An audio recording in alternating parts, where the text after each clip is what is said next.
How did the TV advert for the new Nissan Almera have exactly the opposite effect and almost kill UK sales? Please keep tuned in to find out.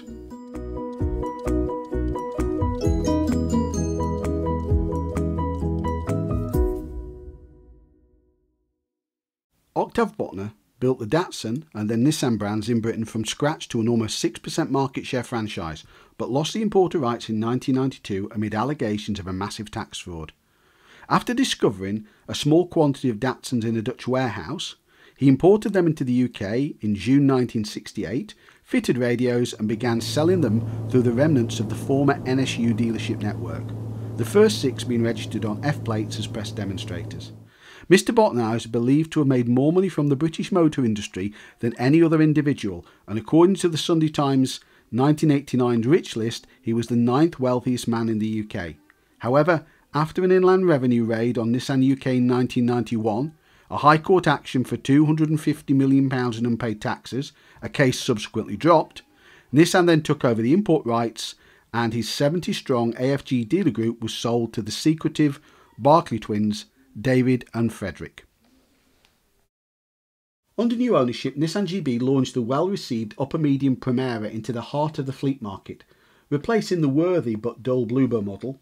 In a market dominated by Ford, Vauxhall and Rover, the timing couldn't have been better, as fleets were starting to relax their buy British only policy. Next up was a chance to replace the N14 Sunny, a nameplate that had been in use for almost 30 years, and this was replaced by the N15 Almera in 1995. However, the launch advertising wasn't well received, and the TV advert showing a strange couple straight out of the Addams family and apparently working for a rival car manufacturer, planning to buy Almeras then push them over a cliff top to stop customers getting their hands on them. Yes, really. If we hadn't got the evidence, we probably wouldn't believe it. In response to accusations that the ads were sometimes obtuse or just plain strange, Nissan spokesperson at the time said, "We say none of our advertisements happen without a lot of market research, but did admit the Almera one featuring a man and woman wasn't as successful as we'd originally hoped." No kidding. Thankfully, the motoring press saw a different side to the car, and they remarked about its great handling, crisp brakes, build quality and price.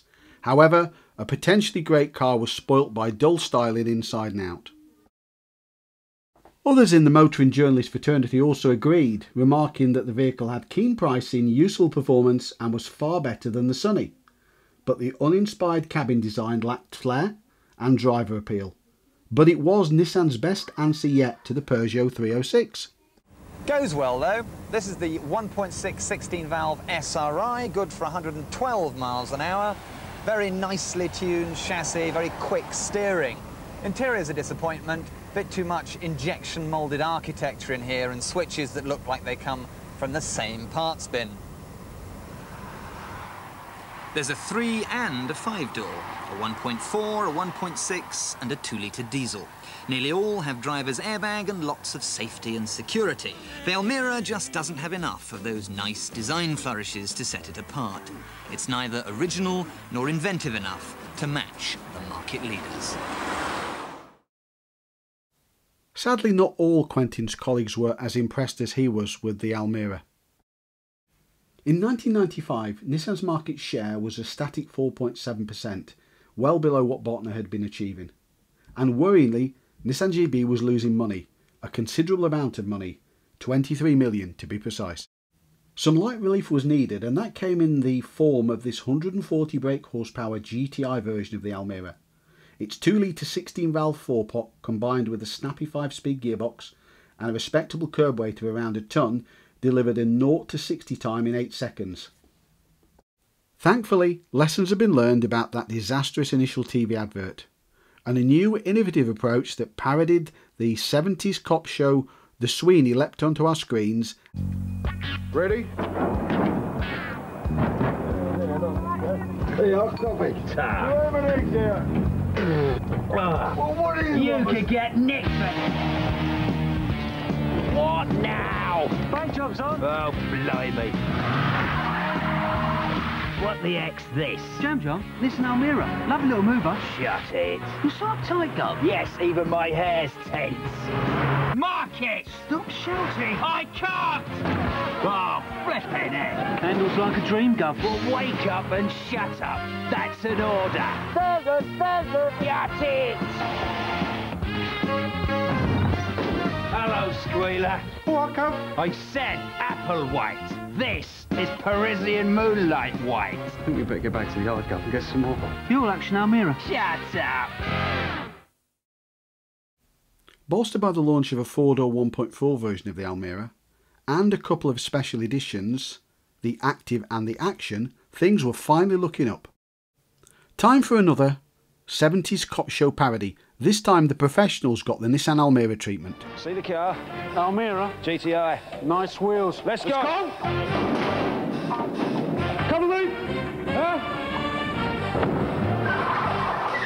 Go faster. I'm doing nearly 30. Naughty boy.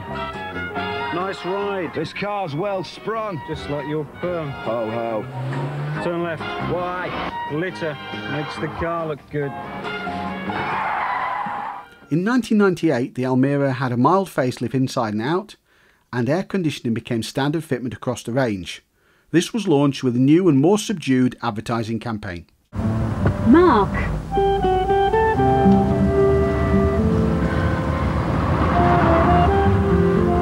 Well, it's last time we'll be invited there. Nissan recognised there was still room for improvement in market share. The Micra had been pulling 8% of its segment, and in fact the Primera had been pulling 4.5%, while the Almera was down at 2.5%. There was still work to do. However, in 1999, disaster struck in the form of the new car assessment programme crash test. The results earned the Almera just 2 stars, but the second one was flagged with a red bar to indicate an acceptably high risk of driver chest injury in the frontal impact. Its cabin became unstable during the test and exposed the driver to a high risk of chest injury. It was all over for the N15 Almera. This proved to be the final nail in the coffin for the N15 Almera, and the N16 Almera couldn't come a moment too soon. So thanks for joining me on Lot 76 Cars. Please like, share, subscribe, and I'll see you on the next one.